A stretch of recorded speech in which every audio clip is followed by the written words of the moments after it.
He didn't know the doctor who saved his life was the daughter he once threw away. Her hands once reached for him as a newborn. Now they held his future. He was just another old man until fate brought him face to face with the family he abandoned. But forgiveness isn't free, and some wounds don't heal with time alone. This African folktale is filled with shocking twists, powerful redemption, and a lesson every parent must hear. In the small village of Adumkrom, nestled between dusty roads and swaying palm trees, there lived a man named Kofi Manu. Not rich, not poor, just comfortable. Kofi was a carpenter, a man of few words but many skills. His fingers carved wood like magic. Chairs, tables, cabinets, anything you could imagine, Kofi could shape it with patience and precision. The villagers trusted him, respected him. Not for his money, he had little, but for his character, quiet strength, hard hands, honest heart. But even in that respect, there was a shadow that followed him every day. His mother, Mame Akwa, an aging woman with sharp eyes and a sharper tongue. Every morning, as Kofi sipped his cornmeal porridge and packed his tools, she would remind him with the same line, again and again, like a song that refused to stop playing. Kofi, you must marry. A man without a child is like a drum with no skin, empty. He would nod every time. But inside, he was tired of the pressure, tired of being the only son, tired of feeling like a failed legacy because he hadn't found a wife. But as fate would have it, love was closer than he thought. He met Neka on a rainy Thursday. The skies had opened suddenly, and thunder danced through the air like angry spirits. Kofi was sheltering under the mango tree by the main road, clutching his toolbox, when she ran up beside him, drenched, breathless, and beautiful. "Do you mind if I stand here too?" she asked, panting. Her voice was soft, like velvet. He looked at her, nodded silently, and tried not to stare, but it was hard. She was something else. Her skin was like rich cocoa. Her eyes deep, like she'd seen too much and yet still smiled. And despite the rain, she carried herself like a woman who had known better days. From that moment, their story began. It started with small talks under mango trees. Then it became walks to the market. Then laughter. Then sharing roasted plantains and stories. Then finally, love. A home with laughter. When Kofi brought Neka home, Mame Akwa didn't hide her suspicion. "She's not from this village," she said flatly. "What do we know about her family?" But when she saw the way Neka carried herself, polite, respectful, graceful, she softened. They married in a small ceremony behind the carpenter's shed. Nothing fancy, just family, neighbors, and love in abundance. And for a while, life was sweet. Neka's laughter filled the house like music. She made their tiny home feel like a palace. Every corner held warmth, every meal held care. And Kofi? He smiled more, worked harder, came home earlier. It was perfect. Until it wasn't. The first time it happened, they didn't know what to feel. Neka had been pregnant for 3 months. They'd already begun whispering names to each other at night. Boy or girl, they didn't care. They just wanted a child. Then one night, the cramps started. And by morning, blood. Kofi sat outside that day, eyes staring into nothing. His hands trembled, his tools lay untouched. Neka didn't speak for 3 days, but they moved on. Time passed. Hope returned. Then it happened again, and again, and again. 4 pregnancies, 4 miscarriages, 4 little hearts gone before they could say mama. The joy in their home dimmed, and the whispers in the village grew louder. Maybe she's cursed. Maybe Kofi married a barren woman. He needs another wife. And then one day, Mame Akwa exploded. "You are no woman." It was a morning like any other. Neka had made breakfast, but her hands were weak. Her face looked tired. The pain of loss still danced beneath her skin. Kofi's mother stood up, slammed her hand on the table, and shouted, "You are a witch. You are eating your children. You are a curse to this house. You are no woman. You are a man." Silence. Kofi froze. Neka's spoon fell to the floor. That night, she didn't eat. The next morning, she didn't speak. She stopped going outside. She became a shadow, a ghost of the vibrant woman Kofi married. but something else was born in her silence. Faith. Every Sunday, Neka began to walk. She didn't tell Kofi. She didn't ask for permission. She wrapped her shawl, tied her scarf, and walked to a small church perched on the hill just beyond Adumkrom. A quiet church where the windows were broken, but the prayers were whole. There she knelt on the cold floor, not to complain, not to beg, but to surrender. Lord, she would whisper, tears rolling silently, if I am meant to be a mother, let it be. But if I am not, teach me how to carry joy anyway. She fasted. She prayed. She sang softly even when her voice cracked. And slowly her heart began to change.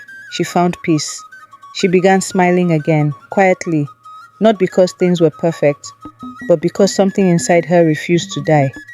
One day after church, the old prophetess took her hands and said, "You've wept for many nights, daughter, but joy is coming. Not one, not two, but 3 will rise from your womb, and their names shall wipe away your shame." Neka blinked. She didn't believe it, not at first, but something stirred inside her, and 2 months later, her body stirred too.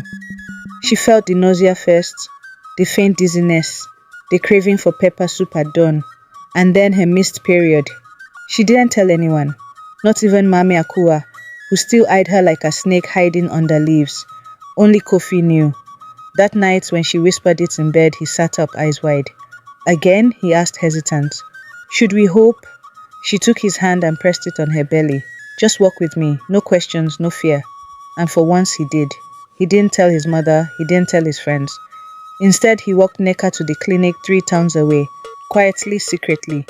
She lay on the hospital bed and the nurse rubbed her stomach with cold jelly. The screen blinked, beeped. The doctor's face lit up. "You're carrying triplets," he said with a smile. The silence in the room cracked. Neka gasped. Kofi stared. "Triplets?" he asked, voice trembling. 3? 3 babies? "Yes," the doctor nodded. "All strong, all alive." Neka wept. Kofi laughed, then cried. He kissed her hands over and over. On the ride home, he couldn't stop talking. There must be a boy among them. Surely, at last, an heir. Someone to carry my name, someone to inherit my land. But Neka didn't speak. She only prayed silently. "Lord, keep them alive. Boy or girl, just let me hold them." The day the waters broke, it happened on an ordinary morning. The sky was bright. Birds sang. Kofi had gone to the next village to fix a client's kitchen shelves. Neka was home, folding baby clothes, tiny socks, soft wrappers, bottles lined on the shelf like trophies of hope. Then a sharp pain. Then a gush of water. Then another pain. Stronger. Deeper. She screamed. Mame Akua rushed in. For the first time in years, panic filled the old woman's eyes. "She's in labor," she shouted. "Someone get a taxi. Get the nurse." Before Neka could blink again, she was in the backseat of a rusted cab, biting her lip through the pain, gripping the seat with one hand and her belly with the other. "Hold on," the driver kept saying. "We're almost there." 3 cries in the night. It took 8 hours. 8 hours of groaning, of screaming, of pushing. 8 hours of blood, sweat, and fear. Then finally the cries. 1. Then 2. Then 3. 3 strong cries. The nurse wiped Neka's face, her hands trembling with relief. "You did it, madame. You brought them out, all of them." Neka tried to smile, but her strength was gone. The nurse turned to Mame Akua with joy and said, "Congratulations, ma. She gave birth to 3 beautiful girls." Mame froze. "Girls?" she repeated. Even in her exhaustion, Neka's heart sank. She had prayed for life. But would Kofi see it that way? When Kofi arrived at the hospital, his face was bright. He had bought baby powder, a small toy, even a little bracelet with the word Prince on it. He stepped into the room expecting celebration. Then he heard the words, "Girls, all girls." Silence. He didn't move. Neka smiled weakly. "Come see them," she said, reaching for his hand. He took a step back, then another. His face changed. "3 girls?" he whispered. "No boy?" The nurse nodded. "All healthy. You're lucky. Triplets are rare and risky. But they made it." But Kofi didn't hear that. He turned and walked out, without holding his daughters, without kissing Neka's forehead, without saying a word, just silence. And outside, the rain began to fall. The silence in their home was no longer peaceful. It was heavy, bitter, loud. Kofi stopped coming home early. He barely looked at the babies. When they cried, he left the room. When Neka tried to speak, he brushed her off. Mame Akwa didn't help matters. She watched the girls like they were flies on a plate. 3 mouths, 3 burdens, she muttered one day. No heir among them. But Neka said nothing. She only watched. Her daughters, so tiny, so innocent, clung to her chest. They didn't know the world had rejected them, that their father had walked away before even knowing their names. At night, Neka stayed awake, nursing them one by one, singing songs her own mother once sang. Child of the moon, child of the sky, Mama will carry you till you can fly. But with every verse, tears filled her eyes. And the declaration. The girls turned one. There was no party, no cake, just a quiet evening and 3 giggling babies crawling around the compound. Neka prepared stew. She served Kofi his food. He didn't touch it. Instead, he cleared his throat and said something that shattered her world. I'm taking a second wife. Neka froze. What did you say? I've already spoken to her people. She will move in by month's end. I need a son. Her heart pounded. But these are your children. They are yours, Kofi. They carry your blood. Girls, he spat. 3 girls cannot carry my name. They can't inherit my land. I need someone who can. Then he looked her dead in the eye. Pack your things. Leave my house. You and your daughters. Her spoon dropped to the floor. Where do you expect me to go? She whispered. With 3 babies? That is not my concern. He walked out. And in that moment, Neka knew she had been replaced. She didn't beg again. She had begged before, after every miscarriage, after every insult. Not this time. That night, when the village slept and in the moonlit the sky, she packed her things. A small bag of clothes, a wrapper, a picture from their wedding day. Nothing more. She strapped the babies to her back and side with 2 old cloths. No taxi, no help. She walked, step by step, from Adumkrom to the next village, then the next. People stared. Some offered food. Most just whispered. That's Kofi's wife, the one with all the girls. But she walked anyway, until she reached her cousin's house in Abremkaze, far away from shame and memory. There she started again. The house where love grew, in her cousin's house, a small 1-room home with no electricity. Neka began to rebuild. She sold akara by the roadside. She fetched water for neighbors. She braided hair under the mango tree. Whatever it took to feed her girls. They grew fast, strong, beautiful. She gave them names full of power and prophecy. Adaora, the daughter of all. Chioma, God's good gift. Ngozi, blessing. Every night she told them stories of lions and queens, of brave girls who climbed mountains, of women who rose from ashes. They believed her, and slowly so did she. Karma in a crib.